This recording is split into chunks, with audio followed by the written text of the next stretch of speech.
안녕하세요, 여러분. 꿀단지입니다. 자, 이번 시간에는 새로운 단원인 수권과 해수의 순환에 대해서 알아보도록 할 텐데요. 그 중에서도 오늘은 상당히 가벼운 주제, 이게 약간 주제가 가볍다고 하기보다는 살짝 쉬운 주제라고 생각해 보도록 할게요. 우리가 교훈적인 부분도 있고요. 좀 더 받아들이기 쉬운 소단원이 되겠습니다. 바로 수권의 구성이 되겠어요. 자, 우리의 지구에는요, 여러 가지 물이 분포를 하게 됩니다. 우선 이 지구에 분포하는 물은 약 70%라고 해요. 그러니까 토지의 면적이 30%고 나머지는 다 물로 이루어져 있다고 합니다. 근데 우리는 지구의 그 70%의 물을 또 여러 가지로 쪼개보는 작업을 해보도록 할 거예요. 그래서 하나하나 알아보도록 하겠습니다. 자, 우선 우리가 지구에 물이 이렇게 있죠. 근데 이 물을 지금부터 쪼개보도록 할 겁니다.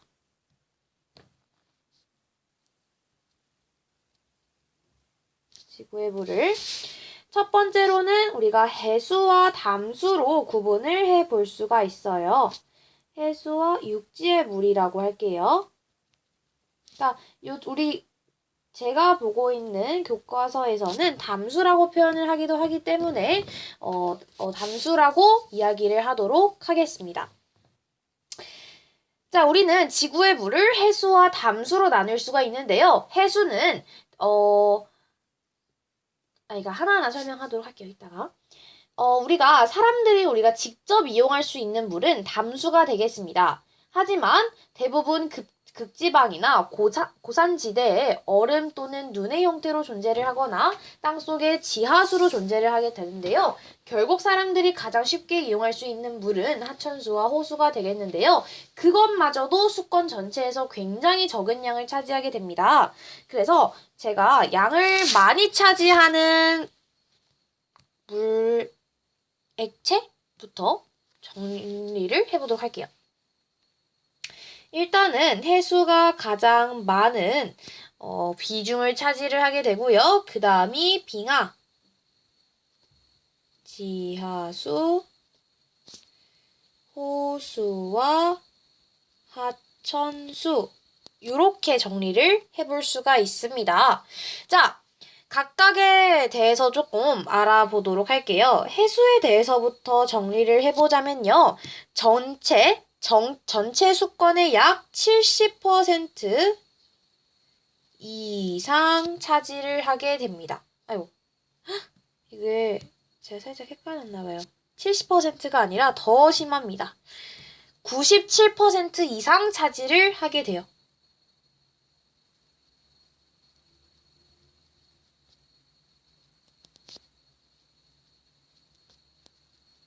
엄청나죠?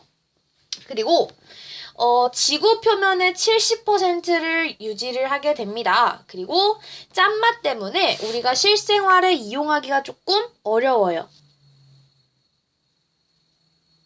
염분 때문에 실생활에 이용하기가 어렵다. 자, 요 말은 뭡니까? 마시기 힘들다는 소리예요. 사람들이 마시기에 힘들다는 소리입니다. 자, 두 번째로 많이 분포했던 게 뭐였어요? 그렇지. 두 번째로 많이 분포했던 게 빙하였어요. 기억나시죠? 자, 빙하의 특징은 무엇일까요? 일단은 고체 상태로 유지하고 있습니다. 고체 상태의, 수권에 있는 물입니다. 라고 생각하시면 될 것 같아요. 빙하는 눈이 쌓여서 그게 굳게 되면요. 딱딱하게 얼음이 만들어지게 됩니다. 그래서 얼음으로 이제 이루어진 것이 바로 이 빙하라고 할 수가 있는데, 빙하에서 담수의 약 69.6%를 차지하게 됩니다. 여기서 여러분들이 헷갈리시면 안 되는 게 전체 수권 중에서 해수가 약 97% 이상을 차지하는 것이고요. 거기서 2.53% 정도가 담수가 되거든요. 소금기가 없는 물이 전체 수권에서 약 2.53%예요. 근데 그 2.53%를 또 나누게 되면 이제 빙하, 지하수, 하천수와 호수로 나뉘게 되는 거예요. 그 중에서 이제 그 담수 중에서 69.6%를 차지하는 것이기 때문에 굉장히 적은 양이라고 생각하셔야 돼요. 69.6%만 보고 빙하 맞네, 물 맞네, 저 녹여서 쓰면 되겠네 하는데 절대 틀린 말입니다, 여러분. 일단은 특징 첫 번째, 얼음입니다. 얼음이라는 사실이 굉장히 중요한데요. 이 얼음이라는 말은 지역이 굉장히 한정적입니다. 라고 생각을 할 수가 있겠죠. 그죠? 일단은 우리가 담수 중에서는 가장 많은 양이라는 것도 기억은 해주셔야 해요. 담수 중 가장 많은 양을 차지하고 있습니다. 라고 생각해 주시면 되고요. 지역이 한정적이라는 것은 뭐 고산지대나 아니면은 뭐 극지방에 이 빙하가 분포를 하고 있기 때문입니다. 오케이. 자, 다음 우리가 알아볼 것은 그 다음으로 많았던 게 지하수였죠.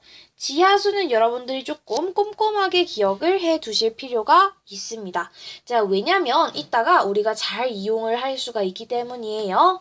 자, 일단 지하수는요, 말 그대로 지하에 흐르는 물입니다. 그래서 땅 속을 흐르게 돼요. 땅 속에 위치를 하게 되고요. 주로 비나 눈이 스며들어서 생기게 됩니다. 스며들어 생김. 이라고 생각해 주시면 되겠고요. 담수의 약 30%를 차지를 하게 됩니다. 자, 그리고 가장 중요한 것이 우리가 호수와 하천수를 가장 많이 사용을 하게 되거든요. 근데 이 호수와 하천수가 부족할 때 사용을 하게 됩니다. 이 내용 기억해 주세요. 자, 다음 마지막으로 알아볼 것이 우리가 가장 많이 사용한다는 호수와 하천수입니다. 자, 호수와 하천수는요, 우리 눈에 가장 잘 보이죠. 그리고 우리가 가장 쉽게 이용할 수 있습니다. 가장 쉽게 이용이 가능합니다. 라는 것도 있고요. 담수의 약 0.4%. 자, 전체 수건이 약 100%라고 생각했을 때 그 중에 해수, 소금기가 있는 물이 약 97% 이상이었고 그 중에서 2.53%가 담수인데 그 담수 중에서 0.4%라고 하니까 굉장히 적은 수죠. 그래서 우리는 굉장히 아껴 써야 한다는 거예요. 그리고 이제는 이 호수와 하천수를 거의 다 써가는 추세이기 때문에 지하수 개발이 시급하다라는 정도로 기억해 주시면 되겠습니다. 결국 사람들이 가장 쉽게 이용할 수 있는 물은 이 호수와 하천수입니다. 라고 생각을 해 주시면 되겠고요. 그래서 우리는 이것을 어떻게 예방을 할 것인가 라는 것도 생각을 해야겠죠. 자, 다음으로 넘어가 보도록 하겠습니다.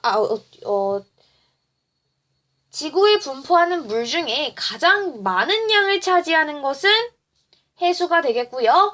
지구에 분포하는 담수를 양이 많은 것부터 나열을 하게 되면 그렇죠. 빙하, 지하수, 호수와 하천수 요 순서가 되겠습니다. 자, 다음은 우리가 이제 우리의 수자원에 대해서 조금 생각을 해보는 시간을 가지려고 해요. 수자원이라는 것은 우리가 자원으로서의 그러니까 우리는 물을 굉장히 다양하게 사용을 하게 됩니다. 우선 제가 여러분들께 설명을 해드리도록 할게요. 자, 우리는 물이라는 것의 존재를 잊으시면 안 됩니다. 일어나서 마시는 물, 음식을 만들거나 씻을 때 사용하는 물. 이 물은요, 생명 유지에 굉장히 필수적이고요. 농사를 짓고 공장에서 물건을 만들 때도 필수적으로 사용이 되는 그러한 우리의 소중한 자원입니다. 또한 강이나 바다는 배가 지날 수 있는 운송의 통로가 되기도 하고요. 수력 발전이나 조력 발전 등 물의 움직임을 이용해서 전기까지 생산이 가능하게 됩니다. 이처럼 물은 다양하게 이용이 되고요. 인간에게는 꼭 필요한 자원이 되겠습니다. 그런 의미에서 물을 우리는 수자원이라고 이야기를 해요. 수자원이라는 것의 의미를 좀 생각을 해보자면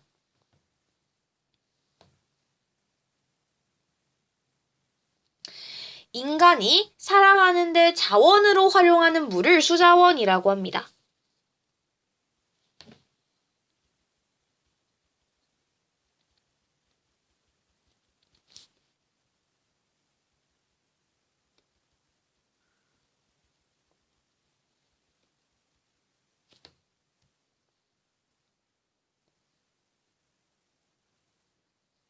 이 물을 우리가 수자원이라고 이야기를 하는 것입니다. 자, 이 수자원이라는 것은요, 특징이 좀 있어요. 첫 번째는 대체가 불가하다는 겁니다. 대체 불가. 그리고 이게 굉장히 중요하다는 거예요. 자, 두 번째는 사용할 수 있는 양이 무한합니까? 아니죠. 한정적입니다. 사용할 수 있는 양이 굉장히 한정적이다라는 것을 알 수가 있고요. 우리는 이러한 이유 때문에 우리 물 굉장히 중요하다는 거 이제 알았잖아요. 그러므로 우리는 수자원의 오염을 방지해야 하고요. 그래서 방지하기 위해서 노력해야 하고 절약을 해야 한다라는 결과로 이어지게 됩니다. 우리가 우리나라의 용도별 수자원 이용 현황이 있는데요. 그 내용을 좀 정리를 해드리도록 할게요. 자, 우리는 총 네 가지의 그 목적으로 수자원을 활용을 하게 됩니다. 자, 첫 번째, 가장 많이 사용하는 것부터 알려드리도록 하는 거예요. 첫 번째는 농업용수. 두 번째는 유지용수, 그리고 생활용수, 마지막이 공업용수가 되겠습니다. 자, 우리가 농업용수는요, 보통 농업이나 축산업에 사용하는 것을 농업용수라고 이야기를 하고요. 유지용수는 하천을 정상적인 기능을 하기 위해서 투입해주는 용수가 되겠습니다. 생활용수는 식수나 요리, 목욕이나 세탁 등에 사용하는 용수가 우리가 생활할 때 사용하는 용수가 되겠고요. 마지막 공업용수는 제품을 생산하거나 아니면은 냉각을 할 때 사용하는 그런 용수가 되겠습니다. 우리는 용수 중에서 지금 가장 많이 사용하고 있는 것이 이 농업용수가 될 텐데, 제가 여기서 여러분들께 표시하고 싶은 부분은 농업용수가 아닌 이 생활용수입니다. 그 이유가 뭐냐면요. 그 이유를 지금부터 주의 깊게 좀 들어주시면 감사하겠습니다. 자, 이 생활용수는요, 우리의 지금 지구의 인구가 증가를 하기도 하고요. 사람들이 예전보다 생활하는 수준이 향상이 되었습니다. 자, 이렇게 되니까, 이 생활용수의 사용이 빠르게 증가를 하고 있습니다. 이 생활용수의 사용량이 굉장히 빠르게 증가가 되면서 생활용수를 이용하는 그 비중이 점점 커지게 돼요. 그러면 나중에는 부족하게 될 정도가 되게 됩니다. 자, 인구가 증가하고요. 사람들이 뭐 수영장도 가고 아침에 물 콸콸 쓰고 막 그렇게 되다 보니까 이제는 생활용수의 비중이 점차 늘어나고 있는 추세이다라는 거 기억해 주시면 되겠습니다. 자, 지금부터는요, 우리가 쉽게 사용할 수 있는 물의 그 순서대로 정리를 해보려고 합니다. 그러니까 사용할 수 있는 그 난이도가 조금 적은 것부터 정리를 해드리도록 할게요. 자, 일단은 우리가 보통 가장 쉽게 사용할 수 있는 물은 호수와 하천수, 그리고 지하수, 요 세 가지 콤비를 기억을 해내시면 되는데요. 그 중에서도 순서를 좀 매겨보자면, 첫 번째는 제가 말씀드렸다시피 호수와 하천수입니다. 제가 앞에서 설명드릴 때 왜 지하수를 주의 깊게 보라 그랬냐면 두 번째가 지하수거든요. 근데 이 지하수를 언제 사용하는지가 중요합니다. 지하수는요, 호수와 하천수가 부족할 때 사용합니다. 그러니까 1번이 부족할 때 사용을 하고요. 얘는 주로 사용을 하는 호수와 하천수가 되겠습니다. 자, 추가적으로 보자면요. 그러니까 해수부터 볼까요? 해수는 짠맛이 나서 사용 불가하고요. 그리고 빙하는 이 상태가 고체 상태이죠. 고체 상태이기 때문에 바로 떠올 수가 없어요. 그래서 사용하기가 좀 불편합니다. 라는 것까지 생각하시면 되겠습니다. 자, 그리고 우리나라의 수자원 특징에 대해서도 정리를 할 필요가 있게 됩니다. 그리고 뒤에서 한 번 더 말씀드리도록 할게요. 자, 우리나라의 수자원은요. 이거를 알아야 될 필요가 왜 있냐면 우리나라의 연평균 강수량과 우리나라의 1인당 사용 가능한 물과 관계가 있기 때문에 이것부터 말씀을 드리고 시작하는 거예요. 자, 우리나라의 수자원 특징은 여기다가 정리를 해보도록 할까요? 우리나라 수자원 특징. 보통 6월부터 9월에 굉장히 강수량이 집중되게 됩니다. 6월부터 9월에 강수량 집중이라는 것을 알아주시면 되고요. 여기서 강수량이 많다라는 건 좋은데 강수량이 어떻게 됐대요? 집중됐대요. 자, 강수량이 집중됐다는 것은 다른 데보다 강수량이 많다는 뜻이고 그러면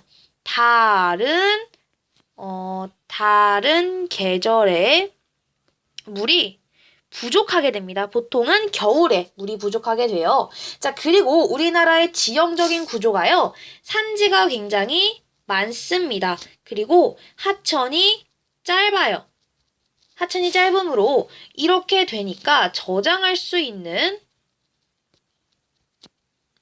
물의 양이 줄어들게 되는 거죠. 다 바다로 흘러가게 되는 거예요. 우리나라가 어떻게 생겼냐면 옆면을 좀 보자면 약간 이런 식으로 생겼거든요. 그러니까 물들이 다 일로 내려가게 되는 거예요. 여기는 바다가 되겠고요.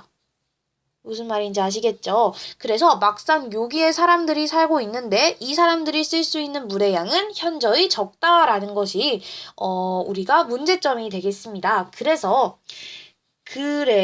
안정적인 수자원을 확보하는 것은 어느 나라에서도 굉장히 중요한 일이거든요. 그래서 우리나라는 수자원 확보 위해 댐이나 저수지를 건설을 하게 됩니다. 추가로 지금부터는 이제 호수와 하천수를 쓸 수 있는 날이 얼마 남지 않았구나. 그러면서 지하수를 개발하기 시작합니다. 호수와 하천수가 부족할 때 사용하는 것이 지하수라고 말씀드렸죠? 이 내용이 이제 나오는 거예요. 자, 추가적으로 연평균 강수량에 대해서 정리를 하는 시간을 가지도록 하겠습니다. 우선 우리나라의 연평균 강수량은 세계의 연평균 강수량보다 우리나라 연평균 강수량이 이걸 좀 지우고 오도록 할게요. 네, 우리나라 연평균 강수량은 세계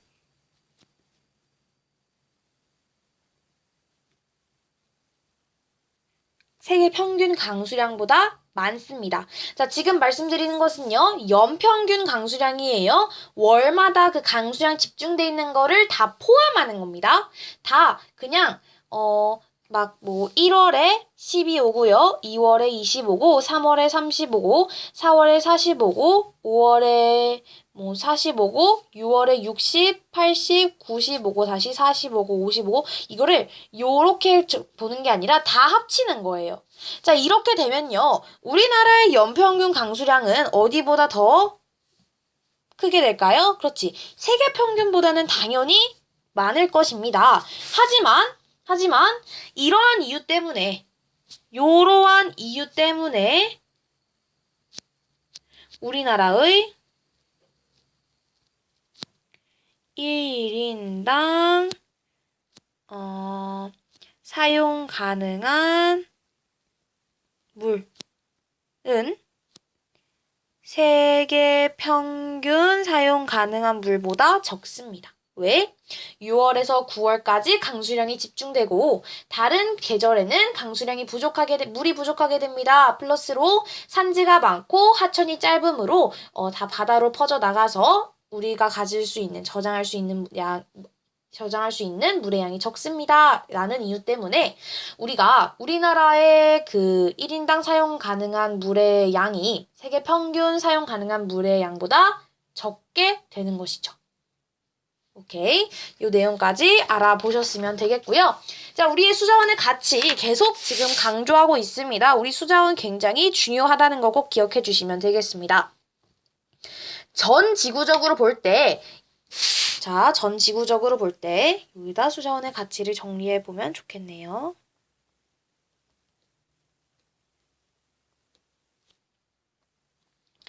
자, 두 가지의 여러분들 시사점이 있습니다. 인구 증가.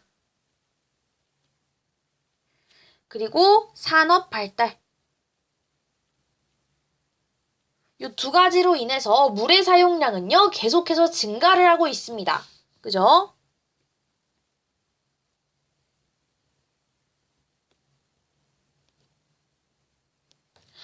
자, 그러나 기후변화로 인해서 가뭄이나 홍수 등이 굉장히 자주 발생을 하게 됩니다. 그러면서 우리는 물을 확보하고 효율적으로 관리하는 것이 어려워지고 있어요. 자, 수자원을 확보하는데 지하수의 개발은 굉장히 중요합니다. 지하수는 하천수에 비해 양이 풍부하고 간단한 정수 과정을 거치면 바로 사용할 수 있다는 장점이 있어요.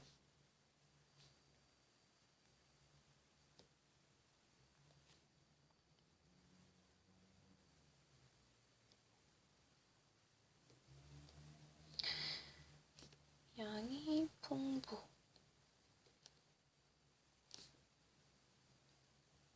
그리고 간단한 정수 과정. 그래서 먹는 물이나 농업 용수로 이 지하수가 굉장히 많이 이용이 되게 됩니다. 먹는 물을 우리가 식수라고 하죠. 요 두 가지에 굉장히 많이 이용이 됩니다라고 하는데요. 또한 냉난방 등에도 사용을 할 수가 있다고 합니다. 하지만 무분별한 개발로 지반 침하, 지하수 고갈 또는 오염이 발생하지 않도록 주의를 해야 해요. 그러니까 장점도 있지만 단점도 있다는 것을 잊지 말아야 합니다.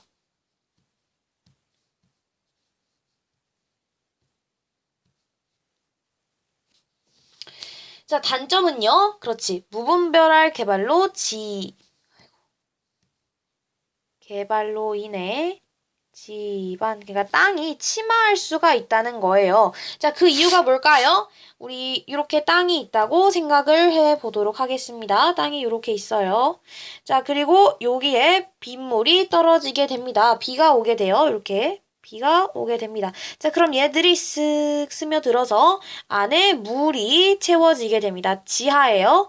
자, 그러면 우리가 얘를 개발하기 위해서 여기 있는 땅을 조금 덜어낼 거예요. 요 위에 있는 땅을 파내고 개발을 하기 위해서 요 부분을 파낼 거란 말입니다. 자, 그러면 여기를 파내면요. 비는 더 많이 내려오게 됩니다. 비가 더 많이 내려오면요. 점점 얘가 넓어지게 될 거예요. 옆으로 그 흙들을 밀어내면서 점점 이 범위가 넓어지게 된다는 겁니다. 그럼 이렇게 되겠죠?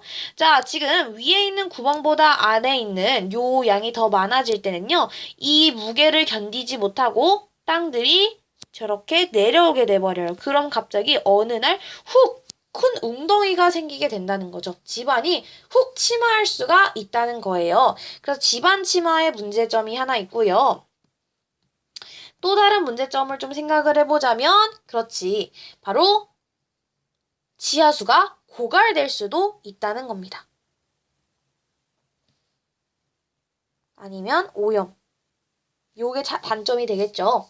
자, 우리의 물은요, 인류의 생존에 가장 필요한 자원이 되겠습니다. 하지만 우리가 꼭 생각해야 하는 것은 수자원의 양은 무한하지 않다는 거예요. 그러므로 우리의 물은 항상 깨끗하게 관리가 되어야 하고요. 아껴 쓰여져야 한다는 겁니다. 자, 바다는 지구 표면의 70% 정도를 덮고 있으며 지구의 급격한 온도 변화를 막아주는 역할을 하게 되어 요 내용이 상당히 중요하게 되겠습니다. 바다가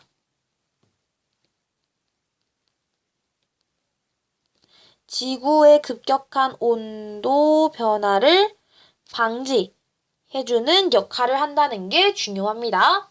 자, 물은 다양한 공산품 생산에 직접 이용이 되고요. 상하수도 사업 등 물에 관련된 사업의 비중이 점차 높아지고 있는 추세입니다. 또한 우리가 잊지 말아야 할 것, 생명 유지에 꼭 필요하고요. 물 생태계는 다양한 생물의 서식지가 된다는 거. 우리 주요 문명은요, 항상 물을 중심으로 발달했다는 거. 메소포타미아 문명, 인더스 문명, 이런 거, 황허 문명, 그리고 이집트 문명 기억나시죠? 자, 그리고 인간이 여가를 즐기고 풍족하게 사는데 물은 많은 역할을 하게 됩니다. 하지만 여기서 좀만 더 연결을 해보자면 인구 증가와 인간의 삶의 질이 향상되었으므로 어떤 용수? 생활용수의 양이 급격하게 늘어나서 이것도 주의해줘야 한다라는 거예요. 자, 그리고 수력발전이나 조력발전처럼 물 이용해서 전기 얻는 거 굉장히 많죠. 그리고 그 에너지가 어마어마하다고 합니다. 그래서 우리는 이 물을 이용해서 전기까지 얻을 수 있는 시대가 왔는데 이 물을 아껴 써야 하겠죠.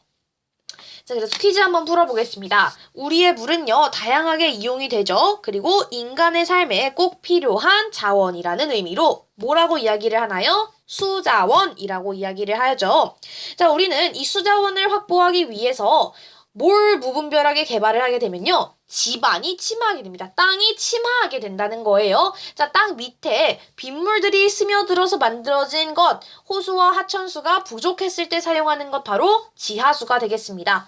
자, 그래서 우리는 지하수를 너무 많이 개발하면 안 된다라는 거 기억해 주시면 되겠습니다.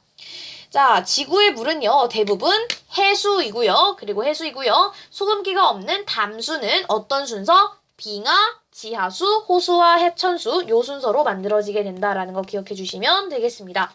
자, 수자원은요, 용도에 따라서 가장 많이, 우리나라에서 가장 많이 쓰는 것부터 하면요, 농업용수, 유지용수, 생활용수, 공업용수가 되겠습니다. 이거 기억해 주세요.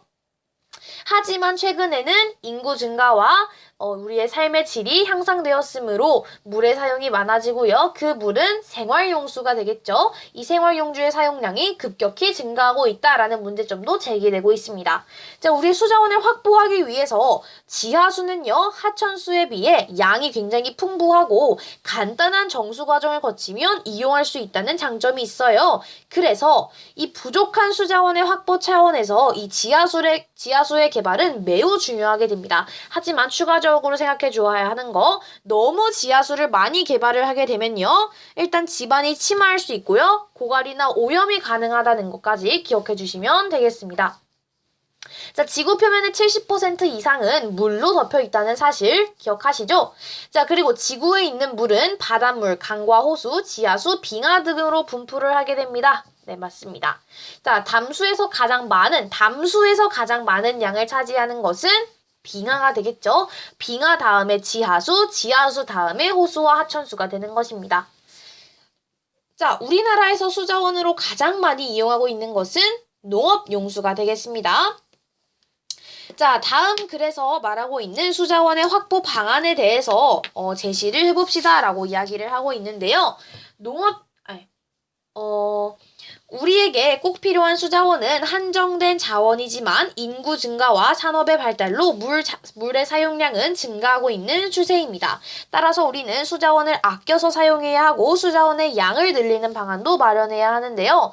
제가 생각하는 수자원을 아끼는 방법은 양치할 때 컵에다 담아서 사용하기입니다. 이게 굉장히 간단하긴 한데 생각보다 많은 물의 양을 절약을 해주게 되거든요. 이걸 하루 이틀 하는 게 아니라 1년, 5년 우리가 살면서 계속 이렇게 컵을 이용해서 양치하는 습관을 들인다면 수자원의 많은 양을, 그것도 생활용수에서 많은 우리의 수자원을 절약할 수 있을 거라는 생각이 들게 되네요. 자, 오늘 영상은 이렇게 준비를 하게 되었습니다.